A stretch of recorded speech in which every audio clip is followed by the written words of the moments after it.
खम्मा कणी रुचकर मेजवानी में आप सबारा स्वागत असे. नाही गोंधळून जाऊ नका, आहे आपलाच मराठी शोच आहे.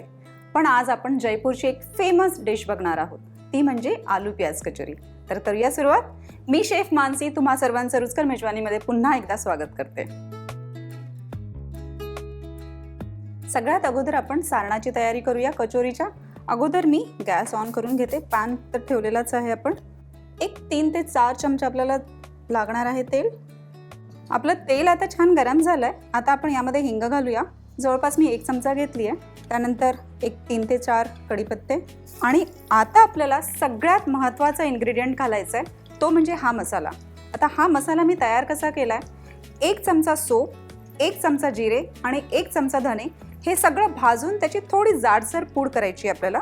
तुम्हाला दिसेल मी फार बारीक केलेलं नाही आहे. आणि हा मसाला जवळपास 2 चमचे तो आपण यामध्ये घालणार आहोत आणि याला छान परतून घेऊया. आता या मसाल्यानंतर आपण यामध्ये घालणार आहोत लसूण अद्रकाची पेस्ट आहे, जी मी 1 चमचा घेतली आहे. त्यानंतर आपण यामध्ये घालूया मिरच्या. मी बारीक करून घेतलाय, तुम्ही चिरून टाकलात तरीही चालेल. या 2 घेतल्या आहेत इथे मी. आणि आता यामध्ये आपण घालणार आहोत कांदे. हे मी 3 मोठ्या आकाराचे कांदे घेतले, जे बारीक चिरून घेतले, ते आता आपण यामध्ये घालूया. आणि आता आपल्याला या कांद्यांना छान असं परतवून घ्यायचं आहे. आपल्याला हा जो कांदा आहे ना, तो फार असा गुलाबी नाही भाजायचा आहे, पण त्याचा कच्चापणा निघून जाईल एवढाच भाजायचा आहे. आपले कांदे छान झालेत, आता त्याचा कच्चापणा निघून गेलाय. आता आपण यावेळेस यामध्ये टाकणार आहे बटाटे. मी इथे 2 बटाटे उकडून घेतले.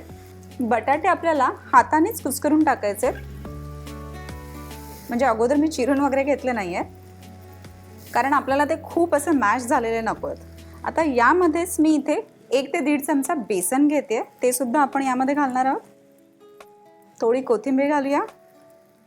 आता यामध्ये आपले सगळे मसाले जाणार आहेत. हळद, लाल तिखट घेऊया, 1 ते 1.5 चमचा टाकूया. यामध्ये आपण ऑलरेडी हिरव्या मिरच्या टाकल्या आहेत. त्यानंतर थोडा गरम मसाला, अर्धा चमचा घेते. थोडी साखर, आमचूर पावडर घेते. या आमचूर पावडर ऐवजी तुम्ही लिंबाचा रस सुद्धा वापरू शकता. 1 चमचा घालते मी यामध्ये. त्यानंतर चवीपुरतं मीठ घालूया आपण. आणि आता याला छान मिक्स करूया. आता आपलं सारण जे आहे ना, ते छान असं मिक्स करून झालंय. आता आपण त्यावर झाकण ठेवून एक 5 ते 6 मिनिटं वाफ येऊ देऊया. तोपर्यंत आपण कणिक मळून घेऊया, जी आपल्याला कचोरीसाठी लागणार आहे. बाउलमध्ये मी 2 वाट्या मैदा घेतलाय. त्यामध्ये आपल्याला 1 ते 1.5 चमचा ओवा घ्यायचा आहे. तो हातावर छान असा मळून घ्यायचा, म्हणजे त्याचा अरोमा छान येतो. आणि तो टाकूया आपण यामध्ये. त्यानंतर आपण यामध्ये चवीपुरतं मीठ घालूया. आणि कचोरीसाठी, कचोरी छान खस्ता येण्यासाठी आपल्याला यामध्ये तेलाचं मोहन टाकायचं आहे. बरेच लोक गरम तेल करून घेतात, कोणी थंडही घेतं. मी इथे थंड वापरते. आता तेलाचं मोहन कितपर्यंत घ्यायचं ते मी तुम्हाला दाखवते. अगोदर थोडं थोडंच घ्यायचं.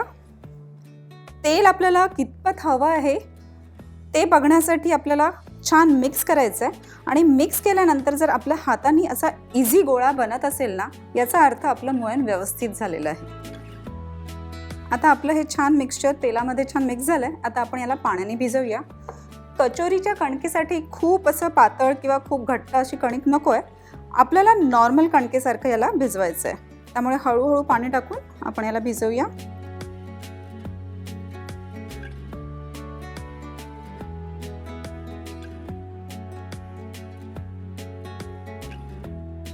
मी अजून थोडं पाणी ॲड करते यामध्ये.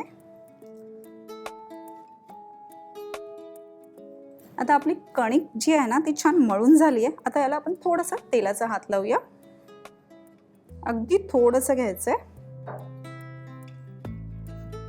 आणि आता याला आपण एक 10-15 मिनिटं रेस्टिंगला ठेवूया. आता आपण आपल्या भाजीकडे एकदा बघूया. वाव, छान वाफ पण आली आहे. गॅस मी बंद करते. आता आपण हे सारण प्लेटमध्ये काढून घेऊया. आता आपल्याला हे थंड व्हायची वाट बघायची आहे. पण तुम्हाला दिसतंय का की आपलं जे सारण आहे ना ते मस्त घट्ट आवळून आलंय. आता हे का आवळून आलंय? कारण आपण त्यामध्ये बेसन टाकलं होतं आणि बेसन हे एक बाइंडिंग एजंटचं काम करतं आणि प्लस नक्कीच चव पण देतं. तर आता आपण याला एकदा थंड होण्यासाठी ठेवूया आणि वाट बघूया. आपलं सारण सुद्धा छान थंड झालंय आणि आपलं जे कणिक आहे ते सुद्धा छान रेस्टिंग करून झालंय. बघा इतकं छान नरम झालंय. आता आपण जे सारण केलंय ना त्या सारणाचे आपण अगोदर गोळे करून घेऊया.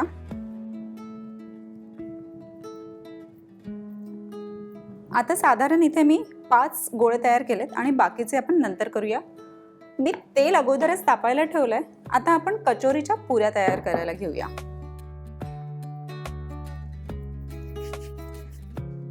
थोडंसं आपण मैदा घालूया इथे. कचोरी करताना आपल्याला एक गोष्ट मात्र लक्षात ठेवायची आहे. कचोरीचा जो मधला भाग असतो ना तो आपल्याला थोडा जाड ठेवायचा आहे आणि बाजूचा पातळ. आता आपण याला थोडं लाटून घेऊया. आता आपण ही कचोरीची पुरी लाटली आहे. आता आपण यामध्ये सारण भरूया जे आपण ऑलरेडी तयार करून ठेवलंय आणि आता याला आपण छान असं बंद करून घेऊया.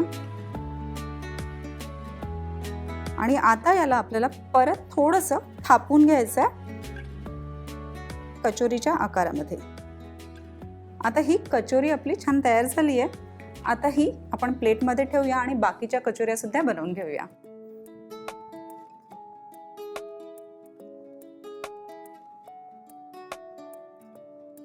आणि ही इथे आपली शेवटची कचोरी तयार आहे. आता आपण कचोऱ्या तळायला घेऊया. तेल पण आपलं छान गरम झालंय. त्यामध्ये मी कचोऱ्या सोडते. एक आपल्याला लक्षात ठेवायचं आहे तेल आपल्याला फार कडक गरम नको आहे नाहीतर त्यावर जसे छोटे छोटे बबल्स येतात ना तसे येतील. त्यामुळे आपल्याला कचोऱ्या ज्या आहेत त्या अगदी कमी आचेवर तळायच्या आहेत.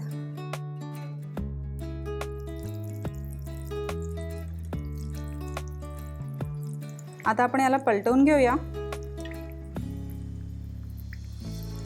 कचोरी मस्त फुगतीये.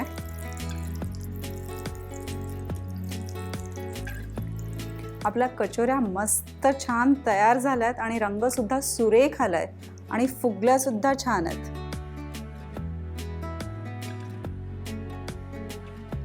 आता आपण बाकीच्या कचोऱ्या सुद्धा तळून घेऊया. आपण आता ज्या कचोऱ्या टाकल्या ना तेव्हा तेल जरा जास्त गरम झालं होतं आणि मी तुम्हाला सांगितलं होतं की तेल जर जास्त गरम झालं आणि आपण कचोऱ्या टाकला तर त्यावर बबल्स येतील आणि एक्झॅक्टली तेच झालंय. मी तुम्हाला दाखवते. हे बघा हे असे बबल्स आलेत. त्याच्यामुळे आपल्याला तेल हे मंद आचेवरच गरम करायचं आहे. आणि इथे आपली शेवटची कचोरी तयार आहे. आणि सोबतच मी मिरच्या सुद्धा तळून घेतल्या होत्या कचोरी सोबत.